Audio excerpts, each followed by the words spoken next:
दोस्तों कैसे हैं आप सभी अच्छे होंगे। तो दोस्तों आज रमज़ान है और हम उठ गए हैं सहरी के लिए।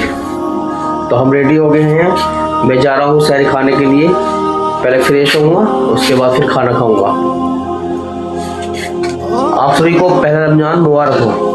तो दोस्तों हमारे फैमिली वाले भी उठ गए हैं, सब सहरी खा रहे हैं और मैंने खाना खा लिया है।